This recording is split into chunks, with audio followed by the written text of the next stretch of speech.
Y yo lo que voy a hacer brevemente es plantearles alguna duda sobre el problema que la tecnología plantea en general y el problema que la tecnología plantea a la medicina, ¿no? No desde luego, desde ningún punto de vista para poner objeciones a la tecnología, sino para que podamos realmente pensar en este asunto con una cierta ecuanimidad, ¿no?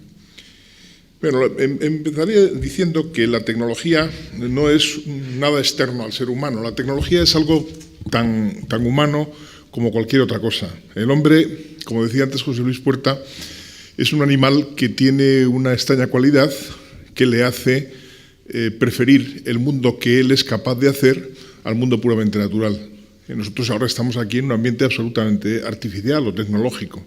Nada de lo que vemos, salvo nosotros mismos, quizá es natural. Todo lo demás son productos sintéticos, artefactos de un u otro tipo, ¿no? Y eso lo hacemos pues porque es característicamente nuestro, es decir, lo venimos haciendo desde hace miles de años, muy poco a poco. Lo que ocurre ahora es que no nos damos cuenta de que cosas que nos parecen muy naturales son tecnologías. Por ejemplo, la escritura es una tecnología. Es una tecnología especialmente importante, pero es que si me apuran, el lenguaje mismo es una tecnología. La prueba es que no nos entendemos con todos, cada cual habla de una manera. Los chinos y nosotros hablamos de una forma muy distinta. ¿Por qué? Porque es una creación, es algo que hemos hecho. Sin duda ninguna teníamos la capacidad de hacerlo, pero el haberlo desarrollado o no, eso es característicamente humano. Podíamos pensar perfectamente en seres que teniendo la capacidad de hablar no hablasen, pero nosotros esos seres no serían humanos. Ahora nos parece que hablar es algo característicamente humano. Bueno, pues las tecnologías son efectivamente algo que nos hace característicamente humanos. Y por eso, en general, pensar si la tecnología nos va a deshumanizar es un planteamiento que a mí me parece equivocado de las cosas. La tecnología no puede nunca deshumanizarnos porque la tecnología es el mejor retrato de lo que somos. En el fondo es mucho más humano un cerebro electrónico, como os decía antes, un ordenador, que un cerebro natural. Un ordenador es algo que hemos hecho, es algo que nos refleja, mientras que un cerebro natural es algo que, sin duda teniendo muchísimo que ver con nosotros, es bastante ajeno a nosotros. La prueba es que todavía no lo entendemos ni muchísimo menos bien, ¿eh? De manera que querría empezar con esta especie de paradoja diciendo que de alguna manera la tecnología, que a veces se presenta como algo antinatural, es lo más natural, por lo menos en algunos tipos humanos, ¿eh? La técnica en general se da en todos los tipos humanos. No hay civilización, no hay cultura sin técnica. Hay culturas sin ciencia, incluso posiblemente hay culturas sin tradición, pero no hay culturas sin técnica. Incluso las culturas que consideramos más primitivas tienen técnicas que a veces, por cierto, tenemos muchas dificultades para entender. La técnica, la capacidad de hacer que el entorno se adecue a lo que somos, es quizá lo más característico humano, ¿no?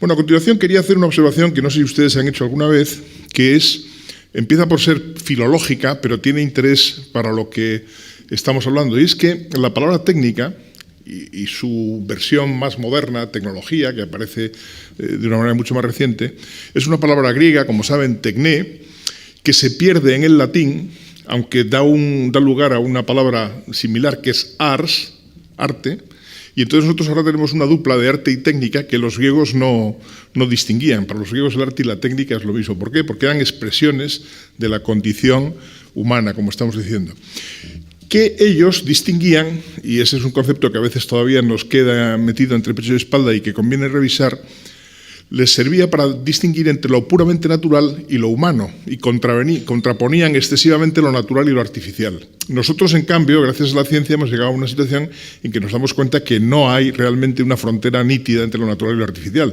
Desde que se pudo sintetizar artificialmente productos químicos naturales, cosa que pasó ya a mitad del siglo XIX, esa distinción carece completamente de sentido, ¿no?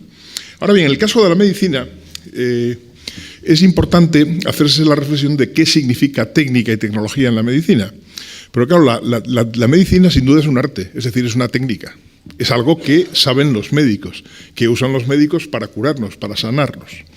Pero cuando hablamos de tecnología queremos decir no aquello que los médicos hacen para sanarnos, sino la invención de aparatos que justamente, como subrayaba José Luis Puerta, han hecho químicos, ingenieros, matemáticos o físicos, que no son propiamente objeto exclusivamente del arte técnico, ¿no? Del arte médico, por tanto, ¿no? Entonces, claro, ahí en el caso de la medicina hay una doble función, un doble significado de la palabra técnica. La medicina misma es una técnica, la técnica de curar, y puede usar o no tecnologías, puede usar o no instrumentos, con lo cual incurriríamos de nuevo un poco en la distinción griega que he tratado de poner en esta breve exposición en duda entre lo artificial y lo natural. Nos parecería que lo natural es la medicina, el arte de curar, y que lo que es un poco estrambótico es el empleo de ese tipo de cosas, ¿no? Pero no deberíamos dejarnos engañar por esa distinción. Al revés, esa distinción lo que hace es, o lo que debería de servir es para darnos cuenta de que a medida que la medicina, la técnica médica, va pudiendo incorporar todas sus otras tecnologías, las va introduciendo en el arte de curar, que eso es lo que realmente nos importa, ¿no? Bien, la segunda cosa que quería hacer es reflexionar sobre el hecho de que las técnicas, la tecnología en general, está siempre en un equilibrio inestable a mitad de camino entre la fantasía, sin la cual no hubiese habido técnica. Cualquier técnica es fruto de la fantasía, es fruto de la imaginación. Y un cierto realismo que se conforma con las cosas. Es la diferencia que hay entre la brujería y la técnica, es la diferencia que hay entre la fantasía desatada de un poeta o de un individuo que imagina cosas más o menos estrambóticas y la fantasía que puede acabar teniendo patas de quien es capaz de hacer que algo funcione, algo que no existía. Pero ese equilibrio inestable no debe de tampoco ser visto en el sentido de que la fantasía sea algo puramente negativo. Al revés, la fantasía, de nuevo, es una cosa extremadamente humana, y justamente nuestra capacidad de imaginar, nuestra capacidad de suponer, nuestra capacidad de pensar que en el futuro las cosas van a ser distintas ha sido un motor de nuestra historia. Nosotros hemos llegado a ser los que somos precisamente a base de cambiar, a base de imaginar y de poner cosas sobre el mundo distintas a las que había, ¿no? Digo esto porque una de las, lo mismo que hay ese desequilibrio, esa inestabilidad entre la pura fantasía y la realidad, hay también un desequilibrio en las técnicas y en la tecnología, en la actitud humana frente a la tecnología, entre la veneración, a veces un poco beata, de los tecnófilos y la actitud, que es más común de lo que parece, de los reacios a la tecnología, de los que ven en la tecnología siempre el miedo, la deshumanización, la trivialización, un atentado a la humanidad, que ya he dicho desde el principio que me parece un concepto, sí, absurdo, ¿no? De manera que entre el miedo y la esperanza exagerada también hay que buscar un equilibrio, ¿no? Sobre eso sería muy interesante que pensasen, aunque solo fuese un minuto, en la experiencia pasada. La experiencia pasada lo que nos dice es que el desarrollo de las tecnologías casi nunca ha sido en la práctica como se preveía que fuera al inicio. Es decir, los cambios respecto a los planes iniciales han sido casi siempre muy fuertes, con pocas excepciones. Y la segunda cosa que ha pasado es que los creadores de grandes avances técnicos casi nunca han sido capaces de ver cuáles iban a ser las consecuencias últimas de esos desarrollos. Yo, el ejemplo más espectacular que conozco es el de que los grandes matemáticos, físicos e ingenieros que iniciaron la era de los ordenadores, allá después de la Segunda Guerra Mundial, por simplificar, John von Neumann, por ejemplo, que era capaz de concebir, el matemático más importante del siglo XX, el que ideó la arquitectura teórica de los computadores. John von Neumann era capaz de concebir que íbamos a dominar completamente el clima o que íbamos a acabar con el problema de la energía. Sin embargo, no llegó nunca a imaginar que un ordenador es una cosa que sirve para hacer esto que están viendo hacer ustedes aquí, que es escribir y leer. Cosa que ahora mismo es, la mayor parte de las veces, lo que hacemos con ordenadores y lo que es Internet es básicamente un instrumento de lectura y de escritura, un instrumento de comunicación, ¿no? Porque las tecnologías siempre dan más de lo que parece al principio y no consiguen siempre las cosas que supuestamente les íbamos a encargar, ¿no? Por eso, yo creo que lo más importante a la hora de enfrentar especialmente la cuestión de la tecnología en medicina es saber que no hay que dejarse llevar del miedo en ningún caso, de la preocupación, de decir, bueno, ¿y esto qué es lo que va a traer consigo? Pero tampoco hay que dejarse llevar de la fantasía desatada, ¿no? Porque si no se llega a situaciones en las cuales lo que se produce es frustración, que es un poco lo que cuando yo hablo con los médicos, como José Luis Puerta o con otros amigos médicos, con frecuencia me cuentan eso que también decía hace unos minutos Puerta, de que la gente no entiende que no se pueda curar un simple resfriado, ¿no? Porque piensa que estamos ya en condiciones de conseguir cualquier cosa, ¿no? Esa fantasía desatada es la que hay que tener, la que hay que poner un poco en cuarentena, ¿no? En realidad, por tanto, nos encontramos con que si el título de mi intervención era la tecnología y medicina, ayuda o complicación, hay que creer o hay que apostar porque la tecnología sea siempre fundamentalmente una ayuda. Pero no hay que olvidar que puede traer también algunas complicaciones. Aunque las complicaciones, más que a la propia tecnología, se deben a la fantasía desatada. Y ahora sí tiene sentido un poco esta cosa que he sacado del mundo hace unos días, donde hay un individuo, que no hace falta que diga quién es, pero alguien que dice que sabe de esto, que dice que con la tecnología actual no necesitamos partidos políticos. Bueno, aparte de que yo no voy a defender ahora los partidos políticos que están probablemente en su momento más bajo, pero sí tengo que defender que esto es lo que los filósofos llamamos un error categorial. Podemos tener unas tecnologías súper sofisticadas para contar, para detectar, por ejemplo, cuál es la voluntad del pueblo, pero eso no significa que la política esté hecha por eso. O sea, la política es justo lo que hay que hacer con eso, ¿no? De manera que decir que con la tecnología no vamos a necesitar partidos políticos o que con la tecnología no vamos a necesitar médicos o con que con la tecnología no vamos a necesitar, pues vaya usted a saber qué cosas, es un ejemplo típico de esa imaginación desatada. Esto lo dijo también en El Español, el periódico digital, hace unos días, José Luis Cordeiro, que es un profesor español que trabaja en la Singularity University en Estados Unidos, ¿no? La muerte será opcional. Bueno, pues quizá, vaya usted a saber, ¿no? Yo no sé si esto va a pasar o no, me temo que estamos un poco lejos todavía y además, dicho sea de paso, yo tampoco estoy muy seguro de que de ser opcional todos eligiéramos seguir siendo y cumplir los próximos 5.600 años, ¿no? Pero en todo caso esto es un ejemplo típico de fantasía desatada, porque a día de hoy realmente no hay ningún motivo para pensar que eso pueda ser así, ¿no? Otra tradición con la que hay que tener cuidado es con la tradición, digamos, que está muy enraizada en nuestra cultura, en parte en la cultura cristiana. En la cultura cristiana, digamos, que es uno de nuestros fundamentos comunes, hay dos tendencias que están en colisión respecto a este asunto. Por una parte hay una tendencia genesíaca, aquella tendencia que está expresada muy bien en aquellas primeras palabras del Génesis de creced y multiplicaos y llenad la tierra, que es efectivamente una tendencia a poner al hombre por encima de la naturaleza. Pero hay también la tendencia, digamos, franciscanista, que ahora está muy presente, por ejemplo, en el Papa actual, que es la de decir, bueno, pues estas cosas de los clics, de los aparatos, son cosas que deshumanizan, que trivializan la existencia, y en general a considerar la tecnología como algo negativo, ¿no? Bien, yo lo que quiero decirles es que estas dos actitudes son las que crean los problemas, el exceso de entusiasmo y el exceso de prevención, que en realidad, si nosotros afrontamos el trato con la tecnología de una manera sensata, sin dejarnos llevar de estas imágenes, ni de la imagen, digamos, futurista y desmelenada que piensa que la tecnología lo va a resolver todo y que por tanto acabará con la enfermedad y acabará incluso con la muerte, lo cual es, insisto, me parece un poquito prematuro, pues podemos confiar sensatamente que haya tecnologías que nos mejoren la vida, nos ayuden a resolver muchos problemas de carácter médico y en general hagan que efectivamente vivamos en un mundo en el que el desarrollo de nuestra condición sea lo más fácil posible, ¿no?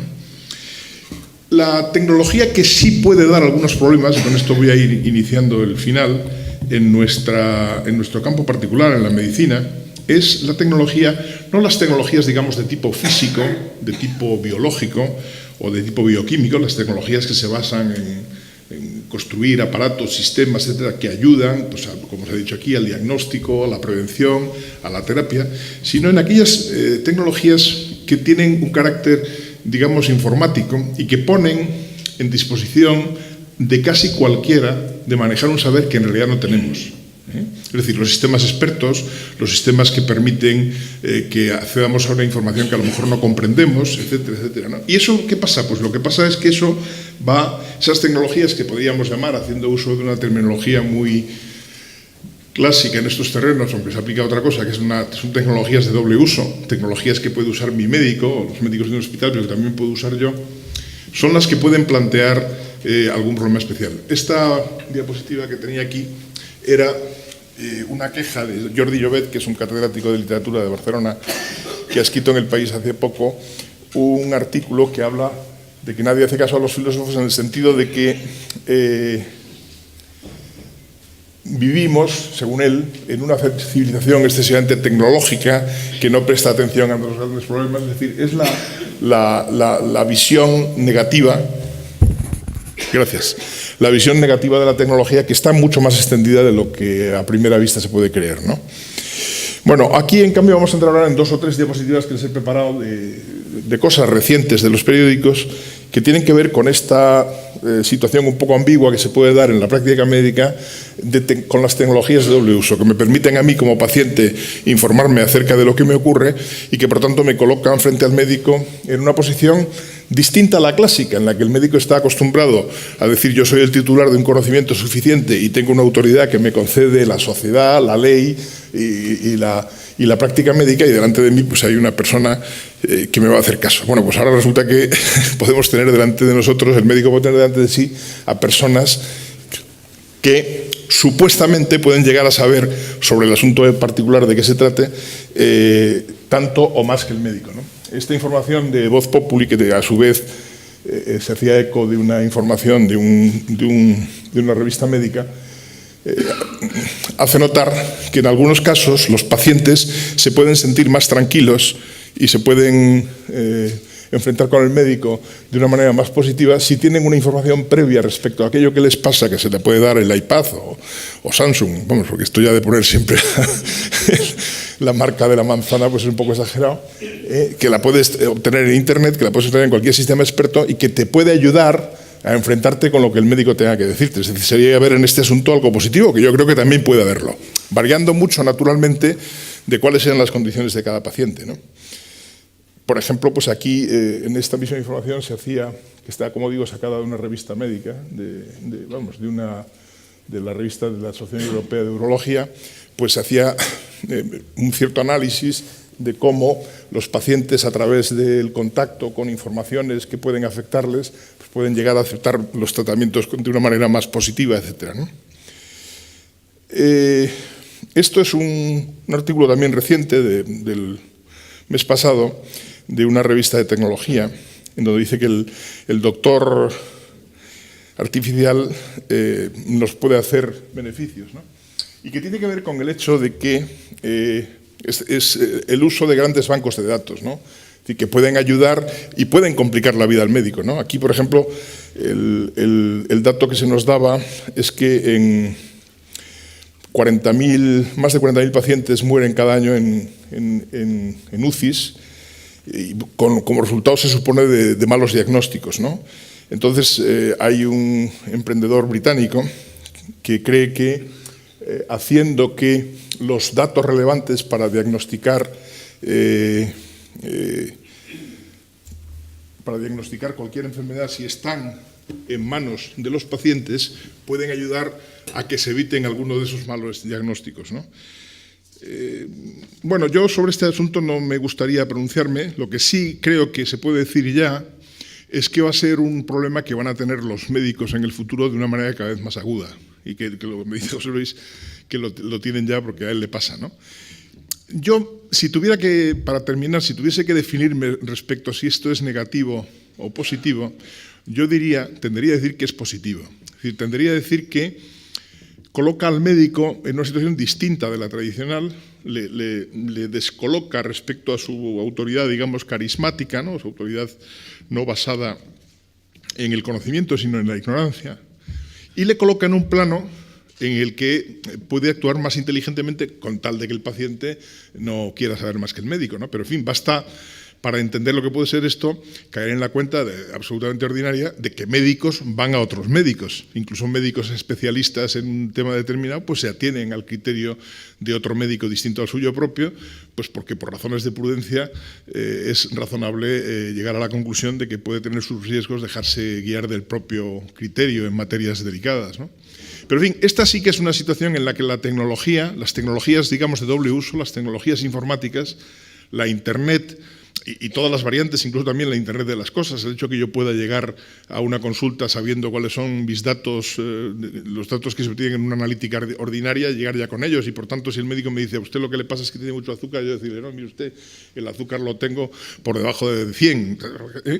Eso va a crear una complicación, va a crear una complicación al trato ordinario, pero yo creo que ayudará en ese sentido soy también optimista, yo creo que ayudará a definir el papel del médico de una manera distinta. Es decir, terminará con el paternalismo médico, terminará también seguramente con la querulancia en relación con los médicos, que aquí en España no es muy importante, aunque también empieza a serlo a veces, pero que es importantísima, por ejemplo, en Estados Unidos, donde a mí, en varias ocasiones, amigos míos médicos americanos me han confesado que dedican un porcentaje relativamente alto, entre el 6 y el 10% de sus ingresos, a defenderse en pleitos.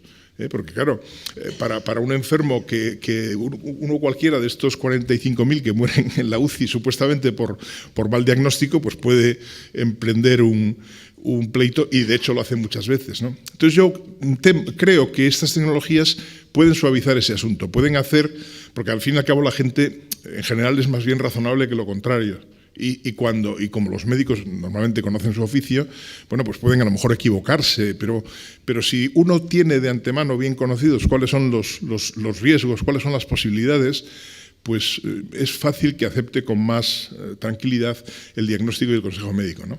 Es decir, si tú tienes un cáncer de un tipo y en un determinado grado y lees la literatura al respecto, pues tu trato con el médico que te va a aconsejar o que te va a tratar, pues bueno, te va a dar en todo caso más libertad de decidir, bueno, pues voy a hacer caso de lo que dice el médico, como resulta que esto solo se cumple en el 62% de los casos y en el 38% restante no, y yo creo que estoy en este caso y tal, voy a hacerlo de otra manera. Ahora la relación un poquito más fluida, más complicada, no sabemos bien cómo va a ser porque estamos empezando en esto, ¿no? Y yo creo que ese es el único caso en el que sí puede verse una cierta amenaza para el estatus profesional de los médicos en la actualidad. Pero quiero creer que todo eso se resolverá de manera pacífica y positiva. Mientras que todo lo que tiene que ver con el desarrollo de tecnologías de las que aquí nos han hablado, yo creo que ver en cualquiera de ellas una amenaza es sencillamente estar fuera de lugar. Sí que es verdad que, y tenemos que ser conscientes, y termino ya, que vivimos en lo que un filósofo norteamericano, John Horvath, ha llamado una sociedad de intemperancia creciente, de una sociedad en la que hay a veces demasiada pulsión por la novedad, por los cambios. Eso se nota mucho en que la economía a veces es más crispada de lo que pueda parecer razonable, etcétera, ¿no? Bueno, entonces, pues la tecnología ciertamente, en la medida en que facilita una actitud quizás excesivamente confiada hacia cualquier clase de procesos de mejora, hacia cualquier clase de promesas, pues puede ser un factor que contribuya a esa posición un poco desesperada que algunos sociólogos y filósofos más conservadores que otra cosa consideran característico del mundo contemporáneo, ¿no? Pero, en fin, yo, desde luego, en particular, no soy nada partidario de esas posiciones. Creo que la tecnología simplemente es el desarrollo de la capacidad humana de autoconstituirnos como sujetos libres y como sujetos también responsables, de humanizar el mundo, y por tanto ahí no hay nada que temer. Y en el caso de las tecnologías que he llamado de doble uso, me parece que tampoco, pero ciertamente si yo fuese médico tendría que estar preparado no a considerar de una manera menos paternalista la presencia de algunos enfermos. Si bien me parece, y termino con esto, que eso pasa ya y muchas veces sin motivo, es decir, que el paciente discuta al médico, me parece que es una situación extremadamente común que los médicos llevan con la paciencia que les caracteriza. Y nada más, muchas gracias.